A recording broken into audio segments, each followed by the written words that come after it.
제가 요즘 간혹 그 인터넷으로 TV 동물농장을 이제 가끔씩 보고는 하는데요. 그 TV 동물농장이라는 프로를 보다가 제가 발견한 게 하나 있는데, 이 개들도 사람하고 똑같이 상처를 받는다는 겁니다. 최근에도 이제 오래전에 방영된 걸 이제 인터넷으로 제가 본 적이 있습니다. 거기 보니까 어느 시골 골목길에 막 온몸에 그 상처를 입고 그렇게 길거리에 버려져 죽어가는 개가 한 마리 있었습니다. 그 개를 이제 그 시골에 사시는 어떤 노부부께서 이제 그것을 발견하고는 지극정성으로 그 개를 잘 거두어 살리고는, 안 그래도 외롭던 차에 그 자식처럼 정말 그 개를 정성껏 이제 키우는 그런 모습이었습니다. 그렇게 이제 개를 살려서 키운 게 한 2년쯤 되니까 뭐 그 노부부 입장에서도 자식 같고요, 개도 그 새 주인을 잘 따르고 정성으로 자기를 돌봐주니까 너무너무 친숙한 관계가 됐는데, 문제가 뭐냐 하면은 이 개가 모든 점에서 주인을 다 따르고 그렇게 좋아하는데 여전히 2년이 지난 지금까지 몸에 손도 못 대게 하는 거예요. 그래서 이제 주인이 이렇게 만지려고 하면 막 깜짝 놀라서 도망을 가버리고, 그 만질 뭐 시도만 해도 그냥 도망가 버린다는 거예요. 이게 주인 입장에서 얼마나 섭섭합니까? 내 2년이나 키워줬는데 몸에 손도 못 대게 하니까. 그래서 이제 전문가가 와가지고 그 상황을 다 관찰하더니 뭐라고 분석하는가 하니까 이 개가 깊은 상처를 받았다는 거예요. 아마 그 길거리에 버려졌던 그때를 두고 말하는 것 같은데요. 그 개가 죽기 직전까지 가도록 학대를 당하고 버림받았던 그 상처에 대한 기억, 이 트라우마 때문에 이제 몸에 손만 대면은 그 공포심이 떠올라서 그렇게 된다는 겁니다. 그러면서 이제 그 개를 이제 치유해주는 그 내용을 쭉 같이 살펴봤는데요.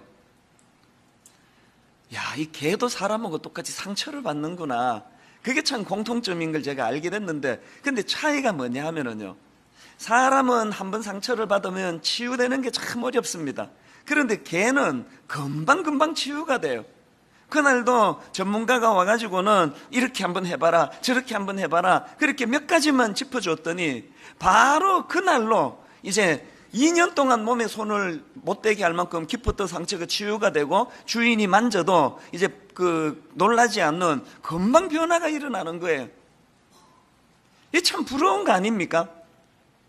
우리 인간은 상처도 잘 받지만 한번 상처를 받으면 치유가 잘 안 돼요.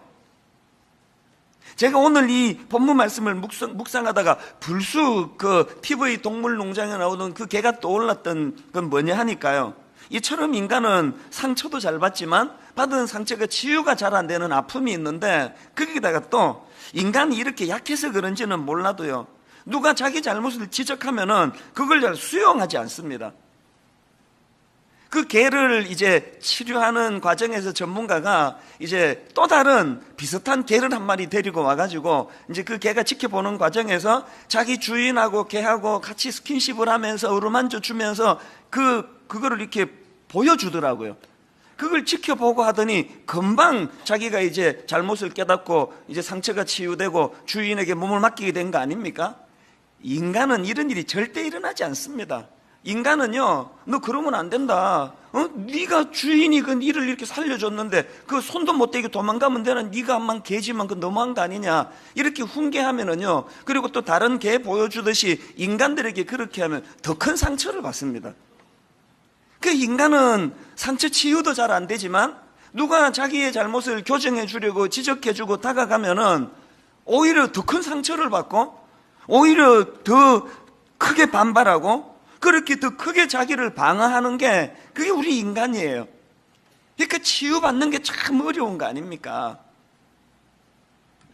지난주 말씀드렸지만 하나님께서 로마서 2장을 통하여 유대인들의 잘못을 지적하는 것은 이제 그 일을 통해서 회개하고 되돌아와 치유받기를 원하시는 건데, 오늘 3장 1절부터 8절에서 바울이 가상 질문, 예측이 되는 이 반발성 가상 질문 3가지를 가지고 바울이 지금 드러내고 있는 유대인들의 모습은 어떤 모습입니까?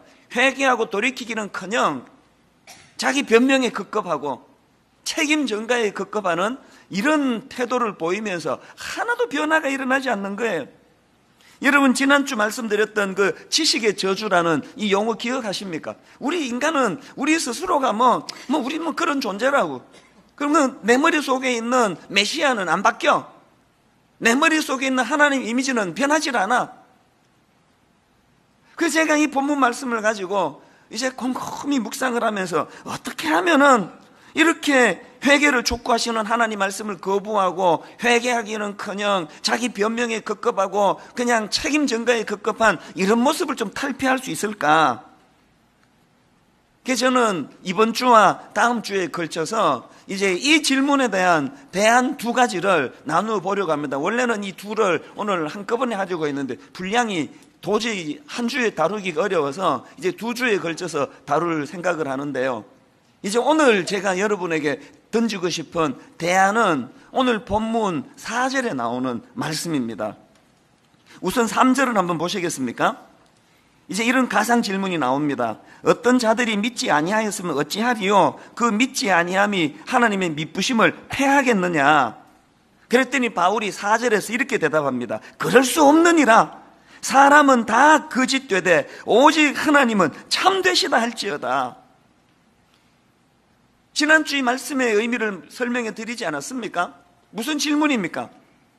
하나님이 아무리 그렇게 그 유대인들에게 정성을 가지고 미쁘심을 가지고 사랑을 가지고 다가간들 그들이 그 말씀을 거절하고 거부하고 불신앙으로 그렇게 치부해 버리면 하나님의 열심은, 하나님의 그 미쁘심은 그 소용이 없는 거 아니냐, 그런 질문을 던지니까 바울이 그 질문에 대하여 단호하게 그럴 수 없다라고 이야기하면서 4절에서 구약의 한 구절을 인용을 합니다.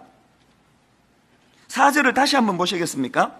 그럴 수 없느니라. 사람은 다 거짓되되 오직 하나님은 참되시다 할지어다. 기록된 바 주께서 주의 말씀에 의롭다함을 얻으시고 판단받으실 때에 이기려 하심이라 한과 같으니라. 여기 나오는 기록된 바 이렇게 시작되는 그 이후의 말씀들이 이제 구약의 성경을 인용하는 그 내용인데요. 바울이 여기서 지금 구약의 시편 51편 4절 말씀을 인용하고 있는 겁니다. 자, 시편 51편 4절을 보시겠습니까? 내가 주께만 범죄하여 주의 목전에 악을 행하였사오니 주께서 말씀하실 때에 의로우시다 하고 주께서 심판하실 때에 순전하시다 하리이다. 이 시편 51편이 언제 쓰여졌는가 하면은 저자가 다윗인데요. 다윗이 그 결혼한 여자인 걸 뻔히 알면서도 그 유부녀 바세바를 성적으로 죄를 범하고 그리고 임신을 시키고 그것을 은폐하느라고 그 충성스러운 자기 신하 또 그 여자의 남편인 우리아를 음모를 꾸며서 죽여버리지 않습니까? 그러고도 가책을 느끼지 못하고 있었는데 하나님께서는 그 선지자 나단을 보내가지고 준엄하게 꾸짖으세요. 그 말씀 앞에 다윗이 무너져 내리면서 회개가 터져 나오면서 쓴 시가 시편 51편이에요. 여러분, 지금 바울이 4절에서 왜 이 시편 51편에 다윗을 거론을 할까요? 뭘 말하고 싶은 겁니까? 인간의 불성실이, 인간의 변질이, 인간의 불순종이 그 하나님의 놀라운 역사를 방해할 수 없다. 그러면서 다윗을 봐라. 너희들이 그렇게 존경하는 그 다윗이 완벽해서 훌륭한 인물이 아니고 이처럼 부도덕한 짓을 저질렀지만 다윗은 그런 부도덕한 죄악을 저지를 때에 여전히 자기를 사랑하시는 신실하신 하나님을 의지해서 회개의 자리로 나가지 않았느냐. 그가 그렇게 회개의 자리로 나아가니까 신실하신 하나님은 다윗을 용서해 주시고 그 놀라운 하나님의 역사에 쓰임받는 일꾼으로 종으로 다윗을 쓰지 않았느냐. 여러분, 이 말씀 속에서 다윗이 지금 뭘 촉구하는 겁니까? 고집 부리지 말고 자기 변명에 급급하지 말고 다윗처럼 회개하고 하나님 앞으로 나아가면 이 하나님의 신실하심을 너희들도 맛보게 될 것이다. 저는 여름 동안에 이 말씀들을 묵상하고 또 묵상을 했는데요. 그러다가 제가 불쑥 떠올랐던 책이 한 권 있습니다. 제가 옛날에 그 이민생활 하면서 마음고생을 많이 할 때 그 박영선 목사님이 쓰신 하나님의 열심이라는 제목의 책이 떠올라졌는데요.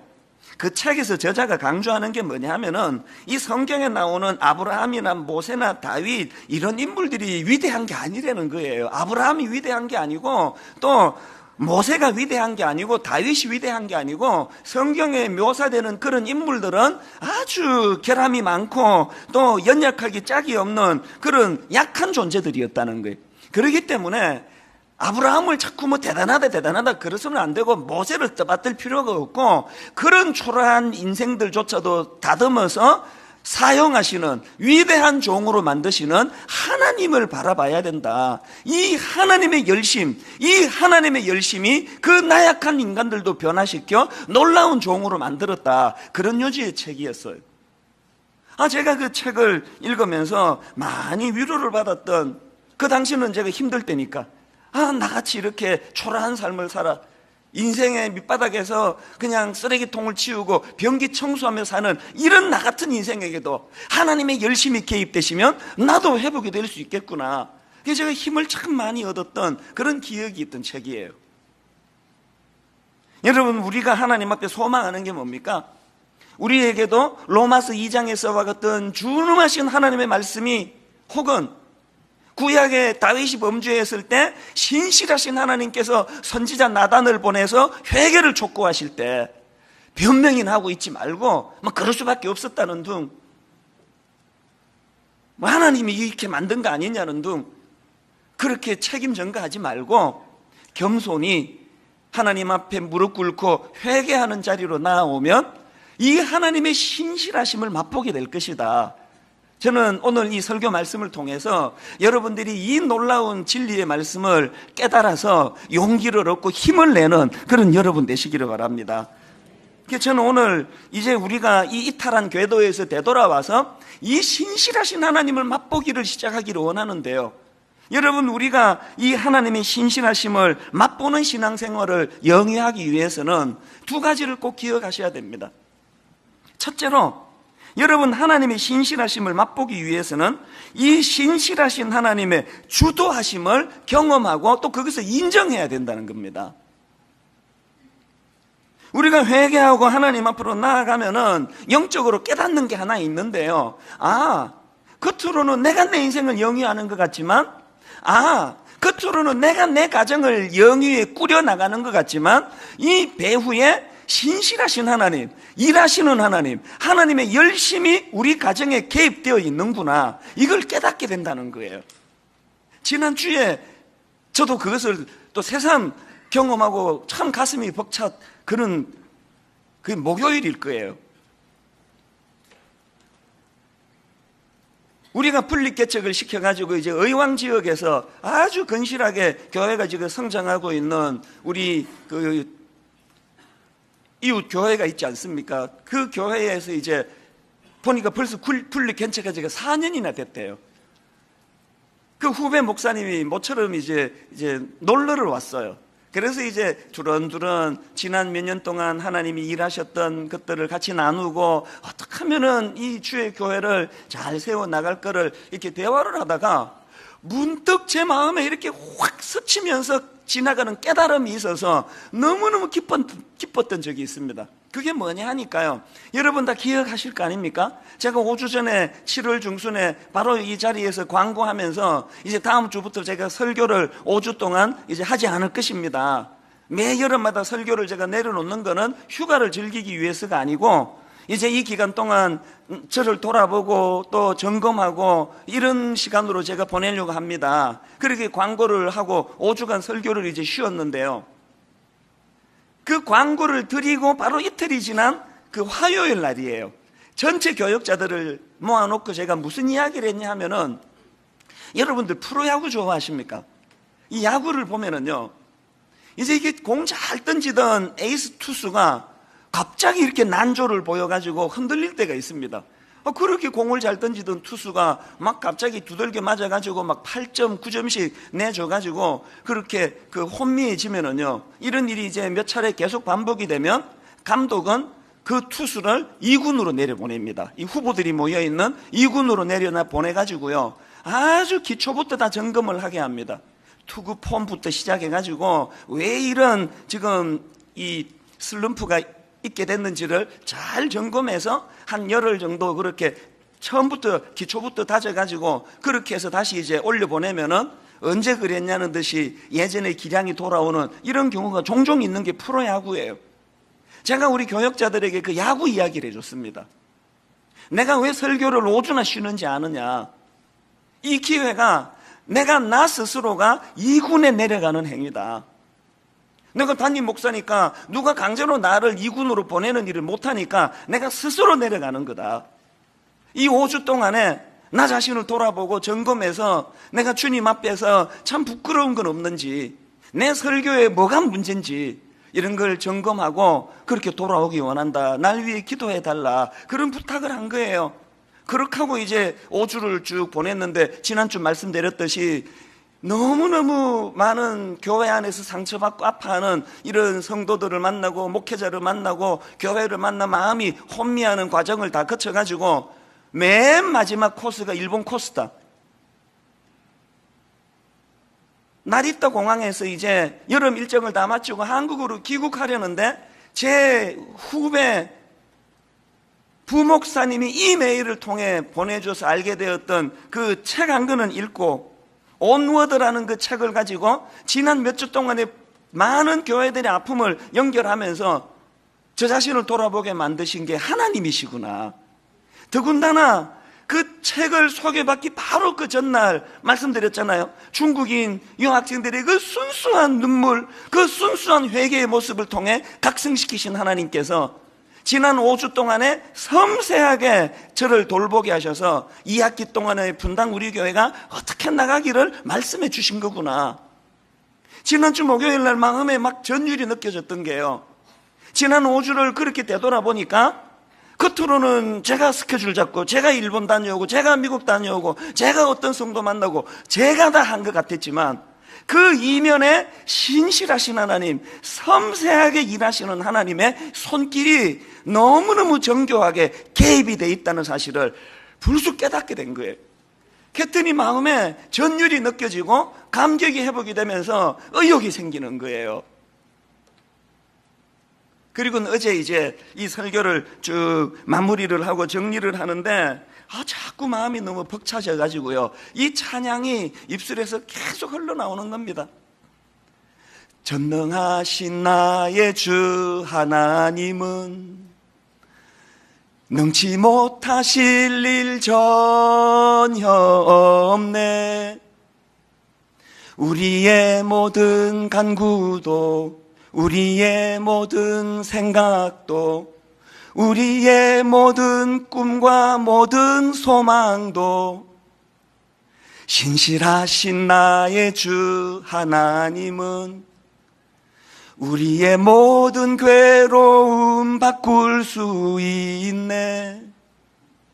불가능한 일 행하시고 죽은 자를 일으키시니 그를 이길 자 아무도 없네. 이렇게 끝까지 길게 부를 생각이 없었는데 어디서 자를지를 몰라가지고 이렇게 이 목소리로 불안불안하게 해드린 게 죄송한데요, 음정은 불안하지만요, 어제 이 찬양을 입술에서 되뇌이는데 얼마나 감격이 용솟음쳤겠습니까? 여러분이 하나님의 신실하심, 이 신실하신 하나님을 맛보고 경험하고 살아가면은 어떤 유익이 있는가 하면은요, 여러분 인간 저 자신을 보면은 낙심밖에 없어요. 벌써 얼마나 지쳤겠습니까? 내 안에 새로운 게 나올 게 없는데. 여러분이 결함 많은 인간 이 찬수 저 자신을 돌아보면은 그냥 욕먹을 것밖에 없어요. 비난받을 것밖에 없어요. 목회 자신이 없습니다. 그런데 여러분, 이런 미천한 인간을 들어 신실하신 하나님께서 어떻게 내 인생에 개입하셔서 나를 이끌고 계시는가? 지난 5주간의 여름을 되돌아보고 지난 13년간의 하나님 이 교회를 어떻게 인도해 주셨는가를 마음에 용기가 생기는 거예요. 자신감이 생기는 겁니다. 하나님, 그 악한 다윗을 들어 멋진 하나님의 동력자로 사용하시는 그 하나님, 저의 연약함을 긍휼히 여겨주시고 이번 2학기에도 이 신실하신 하나님의 일하심이 분당 우리 교회 안에, 우리 가정 안에, 내 인생 안에 개입된다면 아버지 한번 힘내보겠습니다. 이 의욕이 생겨나는 거예요. 여러분들에게도 이런 은혜가 임하게 되시기를 바랍니다. 그런가 하면은 두 번째로 우리가 이 하나님의 신실하심을 맛보기 위해서는요, 그 주도하시는 하나님께 내 삶을 내어 맡겨야 된다는 겁니다. 다윗이 위대한 거는 하나님이 주의 종을 보내서 그에게 회개를 촉구할 때 오늘 로마서 3장에 나오는 그 유대인들처럼 변명하기에 급급하고 그러질 않고 온전히 그가 회개의 자리로 나간 이것도 너무너무 귀하고요. 이것보다 더 귀한 게 뭔지 아십니까? 다윗은 이런 신실하신 하나님을 자기 인생에 개입을 하도록 자기 인생을 송두리째 맡기는 거예요.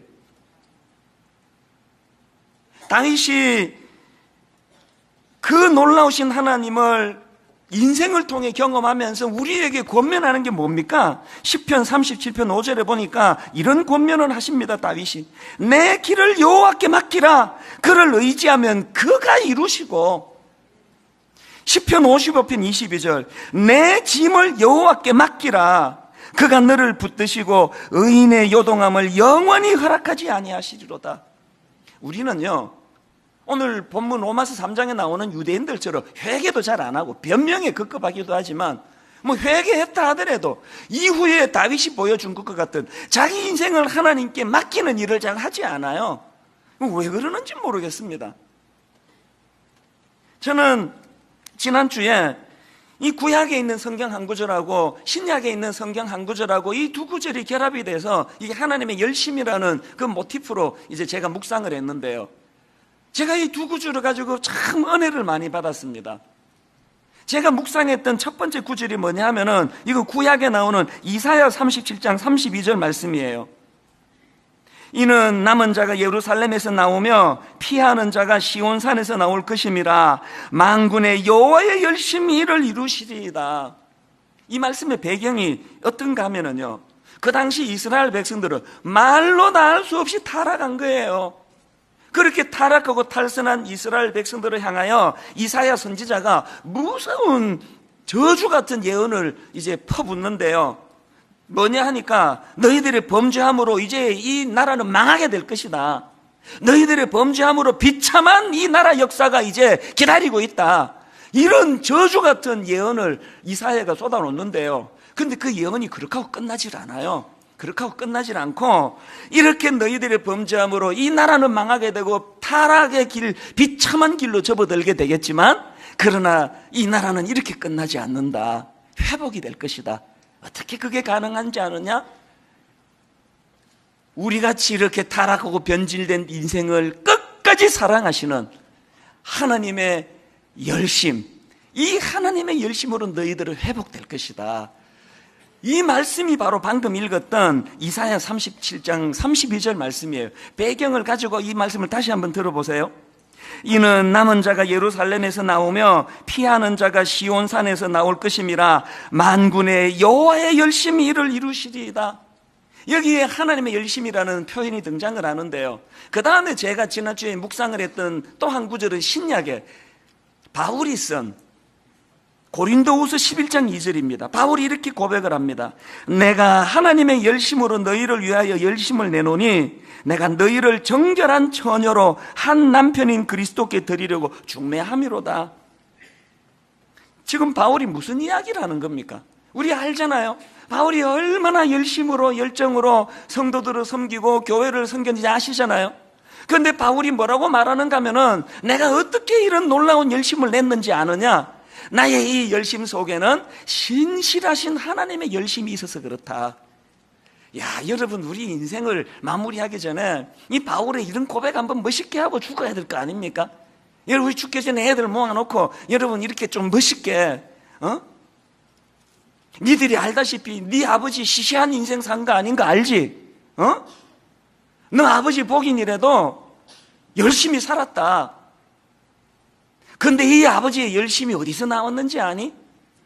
내 안에서 일하시는 신실하신 하나님, 그 하나님의 열심이 나를 이렇게 열심히 사는 인생으로 만들었다. 너희들도 나를 본받아서 그런 삶을 살거라. 이렇게 좀 멋있게 말하고 죽었으면 좋겠어요. 아직 죽을 날이 너무 많이 남아가지고 그때 가서 할 일이긴 한데요.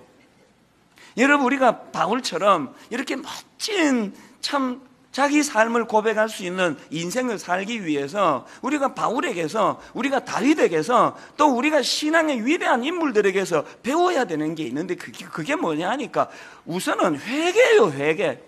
어떤 초라한 자리에 빠지든지 용납해 주시는 하나님 앞에 회개해야 되고, 그렇게 하고 끝나는 게 아니고 그렇게 회복시켜 주신 하나님 앞에 어떻게 해요? 내 인생 전부를 맡기는 거예요.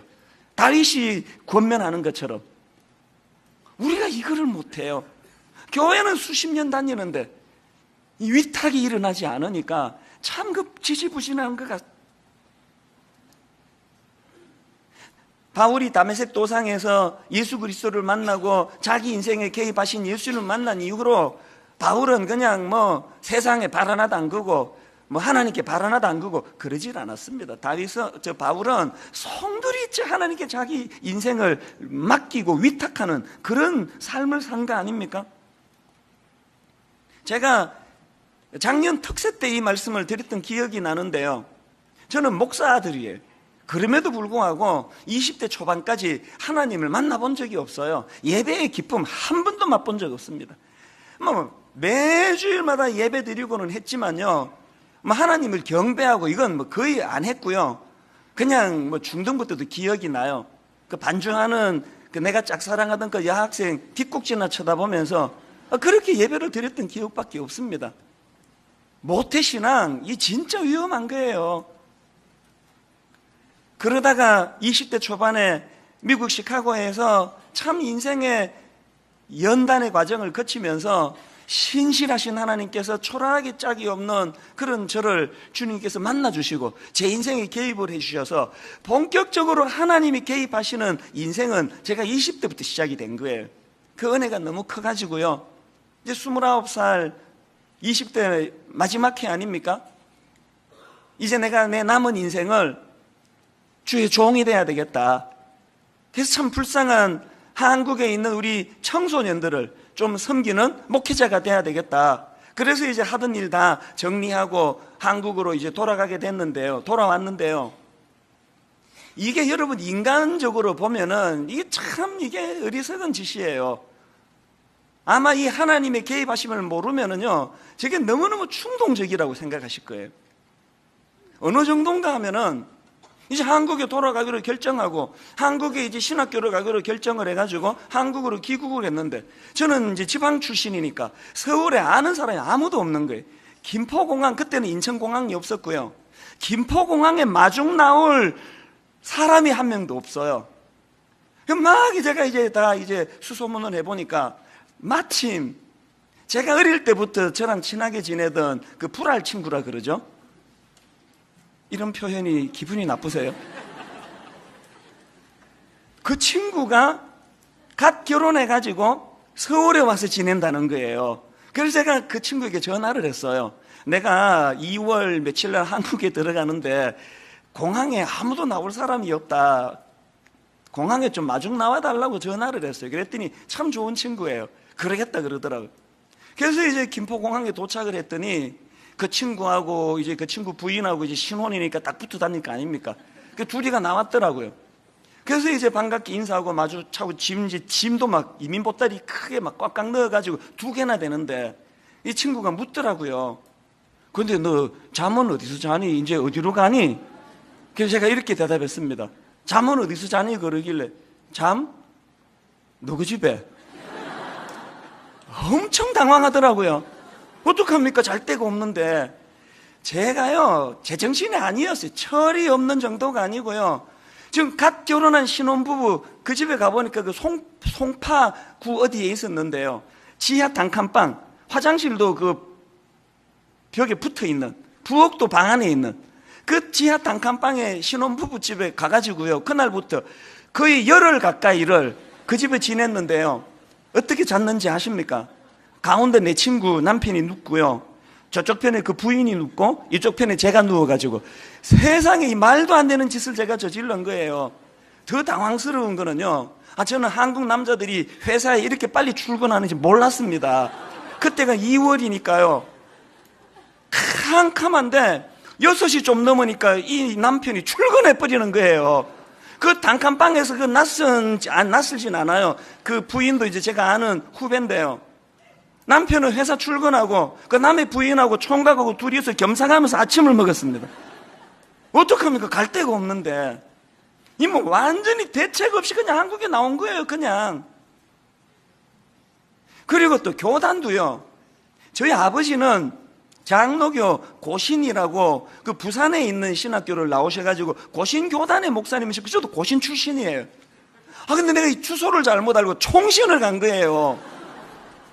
고신에 가면은 막 전부 교수님도 아버지 후배도 많고 뭐 그쪽 가면은 굉장히 제가 순탄한데 그 남의 교단에 와가지고 막 너무너무 낯설고 외로워가지고 정말 혼미한 시간을 보냈습니다. 근데 여러분, 제가 지난 주간에 이 말씀을 묵상하다가 너무너무 가슴이 벅차올랐던 게요, 그렇게 그냥 무대뽀로 시작한, 대책 없이 시작한 한국에서의 제 인생인데요, 30살부터 여러분 오늘 55세 이르기까지 지난 25년을 되돌아보니까요, 컴퓨터가 제 인생을 자로 잰 듯이 가르쳐 준 대로만 따라간 것처럼 한 번의 오차가 없었습니다. 한 번에 둘러가는 게 없었습니다. 한국의 아주 유력한 어떤 목사님이 그냥 저를 막 정확하게 내 인생을 인도해 주신 것보다 더 지름길로 달려갔더라고요. 이게 어떻게 가능했을까요? 비록 20대 후반에 철없던 나이를 가지고 저질렀는지 모르지만 그 당시에 저에게는 순수한 믿음이 있었습니다. 하나님이 날 살려주셨는데, 그 하나님이 내게 소명을 주셨는데 계산하지 말자, 재지 말자, 그러고 그냥 대책 없이 나간 거예요. 한국으로 전적으로 하나님께 위탁한 거예요. 전적으로 하나님께 내 인생을 내어 맡긴 거예요. 25년이 지난 지금, 그때는 뭐 옥하는 목사님도 전혀 누군지 모를 때고요, 성함은 제가 들었지만 옥하는 목사님을 통해서 일하신 하나님, 지금까지 수많은 주변의 동력자들을 통해서 하나님이 내 인생을 어떻게 인도해 주셨는가, 이건 너무너무 가슴이 벅찬 거예요. 저는 여러분 로마서 3장 1절부터 8절 말씀을 통해 거듭거듭 촉구합니다. 하나님의 영역을 벗어나 있는 여러분의 삶의 자리에서 회개의 역사가 일어나기를 바랍니다. 하나님 없이 내가 살아보겠다고 시도했던 예수 그리스도의 십자가 복음 없이 내 인생을 영위해왔던 지난 시간들을 회개하셔야 돼요. 그리고 회개하고 주님 앞으로 돌아가 신실하신 그 하나님과 더불어 그 하나님께 내 인생을 위탁하고 내어 맡기는 이런 일을 여러분들이 행하신다면, 여러분이 저를 보셔서 알잖아요. 제가 무슨 실력이 있습니까? 뭐 아무것도 없어요. 뭐 얼굴이 잘생겼습니까? 그럼 뭐 설명 안 해도 다 보시니까 아시는 거 아닙니까? 저는 이제 이번 2학기에 전 분당 우리 교회적으로 이 신실하신 하나님을 맛보고 내 삶 속에서 일하시는 하나님을 경험하기를 원하는데요, 그 일을 위해서 제일 먼저 해야 되는 게 뭐냐? 예배가 회복이 돼야 돼요. 예배. 제가 만 10년 청소년 사역을 할 때 주변에서 과장된 평가가 많았습니다. 뭐 이찬순 목사는 한국 청소년계를 대표하는 목회자라는 등, 뭐 청소년의 아버지라는 등, 그거 다 과장이에요. 사실 저 청소년 그때도 잘 몰랐고 지금도 몰라요. 청소년들을 위해서 한 게 별로 없어요. 그러나 제가 청소년 사역 10년 동안 한 것 딱 하나 있습니다. 이 아이들과 더불어 예배에 목숨 건 거예요. 이 녀석들이 이 엄난한 시대에 태어나가지고 한 주 내내 엄난 사이트에 들어가가지고 헤어나오지 못한 그런 엄난한 한 주간을 보냈다 할 때, 그를 되돌릴 수 있는 거는 그건 예배예요. 왜? 예배를 통하여 하나님의 자녀된 자기 신분을 확인하고 하나님이 어떻게 힘주시는가를 예배를 통해 맛보아가지고 내일 월요일부터 맞이하는 한 주간은 내가 싸워보겠다, 이 엄난 사이트와 싸워보겠다, 이거를 제공하는 게 예배란 말이에요. 예배. 여러분 청소년 사회가는 10년 동안에 예배 한 번 잘 들어가지고 자살 충동을 느끼던 아이들이 회복이 되고, 혼미한 아이들이 정신을 차리고 돌아오고, 지금 여러분 그 10년 동안은 4, 5천 명의 제자들이 전 세계 곳곳에서 지금 준비하고 있습니다.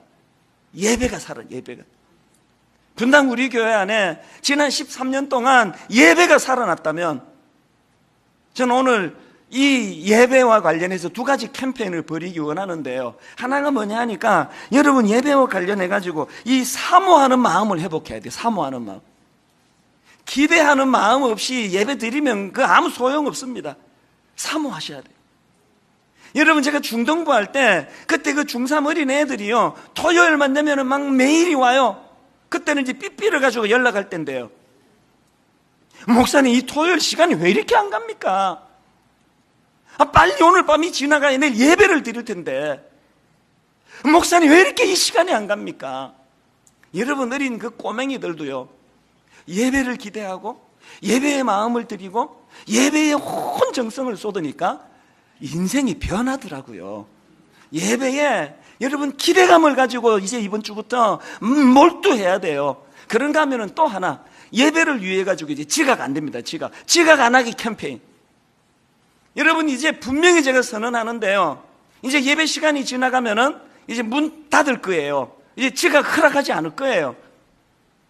하나도 놀라지 않는 게 아이고 정말 제가 2년 전부터 했는데 이번에 진짜 할 거예요. 지각 안 됩니다. 결론을 맺으면서 여러분 오늘 본문 3장 1절부터 8절에 나오는 그 유대인들처럼 회개하지 못하고 자기 변명과 책임 전가에 급급한 그 자리에서 일어나 나오셔야 돼요. 그리고 하나님의 신실하심을 의지해서 하나님 오늘도 일하시는 그 하나님 저도 그 하나님의 신실하심을 맛보아 알기를 원합니다. 저는 이번 2학기에 예배가 살아나고 하나님의 임재를 경험하고 분당 우리 교회 지금도 그렇게 일하시지만 이곳저곳에서 하나님의 일하심으로 심령이 변화가 되고 가정이 회복이 되고 혼미한 자녀들이 다시 주님 앞으로 돌아오고 아버지의 놀라운 역사를 맛보는 분당 우리 교회 되기를 원합니다. 예배를 살리셔야 돼요. 저는 오늘 말씀의 결론을요 이 찬양으로 맺기 원합니다. 전능하신 나의 주 하나님은 능치 못하실 일 전혀 없네. 우리의 모든 간구도 우리의 모든 생각도 우리의 모든 꿈과 모든 소망도 신실하신 나의 주 하나님은 우리의 모든 괴로움 바꿀 수 있네. 여러분이 확신을 가지고 우리 한번 찬양할 때 이 찬양이 어떤 능력인가를 맛보는 오늘 이 예배가 되기를 바랍니다. 이렇게 찬양합니다. 전능하신 나의 주 하나님은 전능하신 나의 주 하나님 능치 못하실 일 전혀 없네.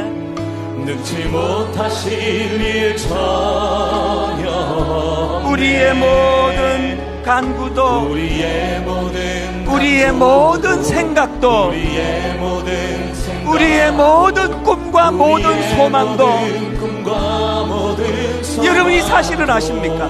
신실하신 나의 주 하나님은 여러분이 사실을 기억하십시오. 우리의 모든 괴로움 바꿀 수 있네. 불가능한 일 행하시고 죽은 자를 일으키시니 그를 이길 자 아무도 없네. 이 믿음 가지고 주의 말씀 의지하여 깊은 곳에 그물 던져 오늘 그가 놀라운 일을 이루시는 것 보라. 주의 말씀 의지하여 믿음으로 그물 던져 믿는 자에게 능치 못함 없네. 여러분이 생각의 저주, 이 오래 믿은 게 화근이에요. 예배가 너무 익숙해가지고요 막 이런 찬양만 부르면서 머리에 막 두 가지 작동이 다 일어나는 거 아닙니까? 막 찬양은 주의 말씀 의지하여 부르면서 머리로는 예배 끝나고 점심 때 뭐 먹지? 그 사람 만나서 무슨 얘기하지? 막 이 두 가지가 동시에 일어나는 게 이게 지식의 저주예요. 한번 몰두해 보겠습니까? 기왕 오셨는데 한번 우리 하나님께 한번 집중해 보시겠습니까? 제가 가사를 왜 불러드리는지 아시죠? 육신의 눈을 닫고 영안을 열고 하나님께 몰두하는데 도움 드리려고 가사를 불러드리는 거예요.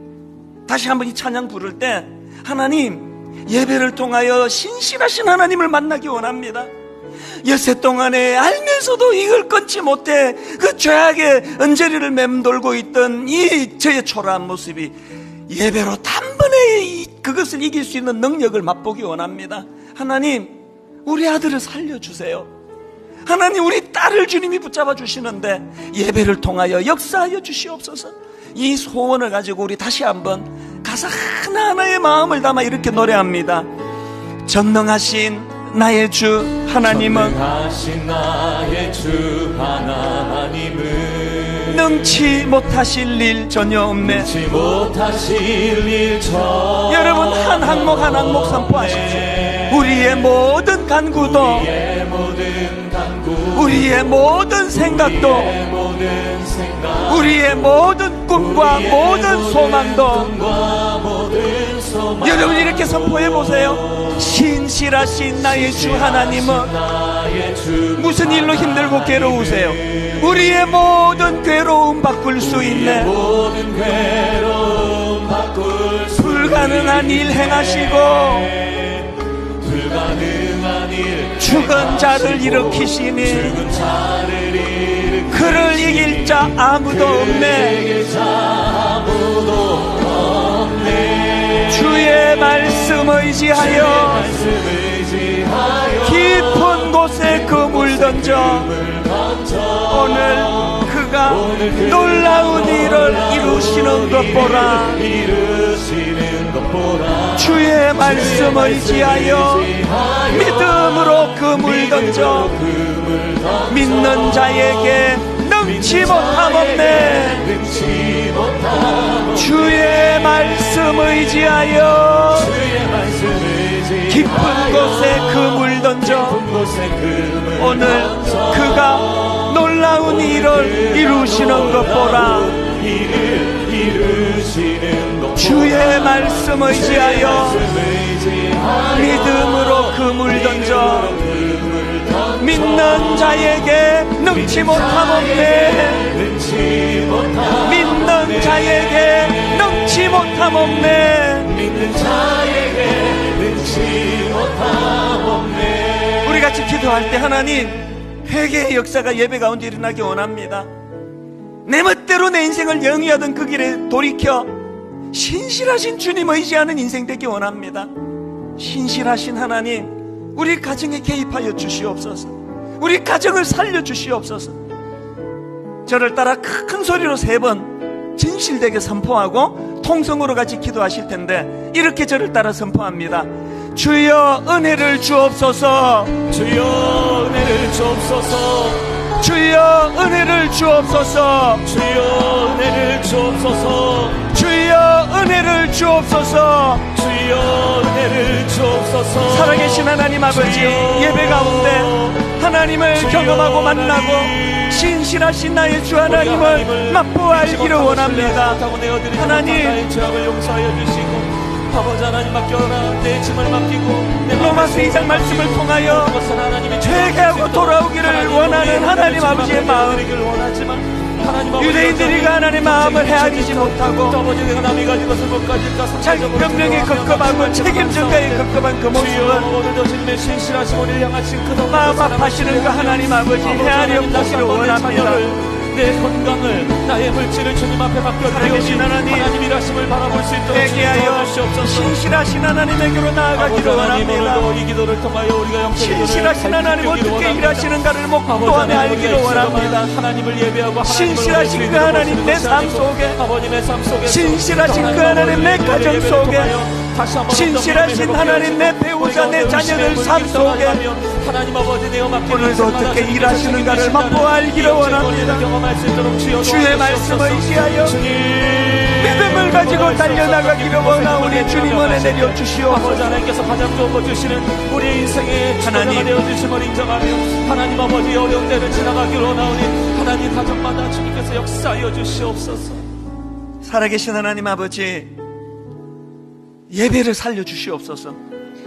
우리 성도님들이 온통 예배의 마음을 쏟으며 기대감을 가지고 예배에 집중하도록 인도해 주시며 예배 때마다 어루만져 주시고 위로해 주시고 말씀해 주시는 그 하나님, 내 인생의 등불이 되어서 그 신실하신 하나님과 더불어 그렇게 내 인생의 발걸음을 옮겨 놓아서 종이 말씀 중에 고백하고 간증했던 것처럼 그저 저는 주님을 신뢰하고 아무 계산 없이 25년 전 한국으로 발걸음을 옮겼을 때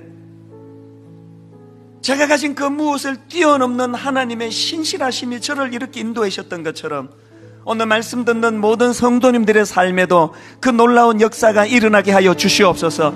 그 하나님을 의지하고 신뢰하며 매 예배 때마다 주님 앞으로 나아가기를 원하오니 은혜 주시옵소서. 인도해 주시는 주님 감사드리옵고 예수님 이름으로 기도드립니다. 아멘. 우리 다 자리에서 일어나셔서 여러분 이 찬양 같이 원합니다. 478번 주님 보좌 앞에 나아가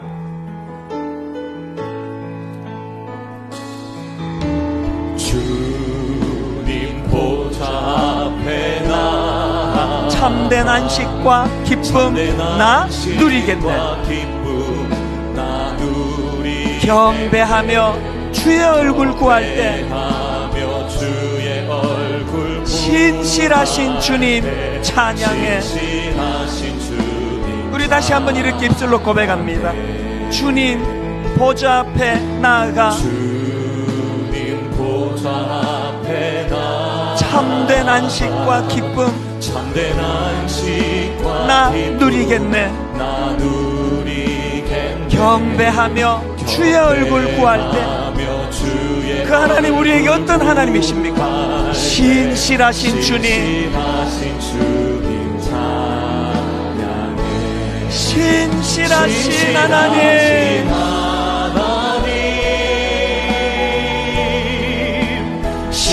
신실하신 주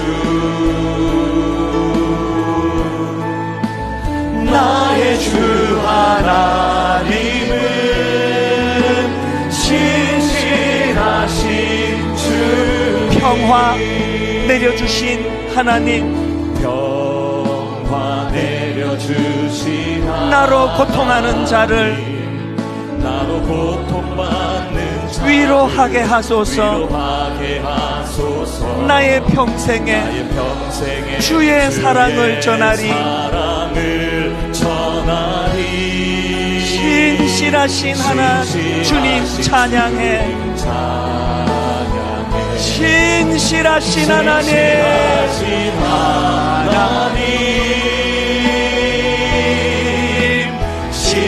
신실하신 주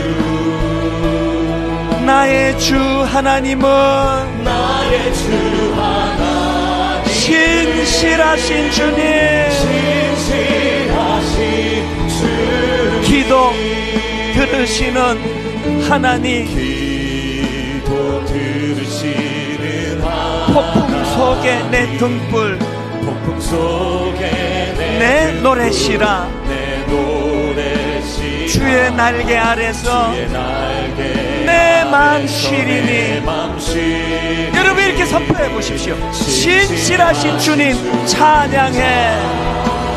아멘. 신실하신 하나님 신실하신 주 나의 주 하나님은 나의 주 하나님은 신실하신 주님. 마지막으로 한 번 더 선포합니다. 신실하신 하나님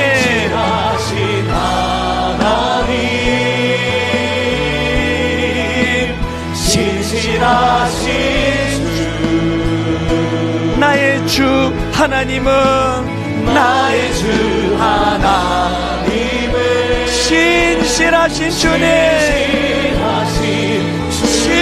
신실하신 하나님 신실하신 하나님 신실하신 주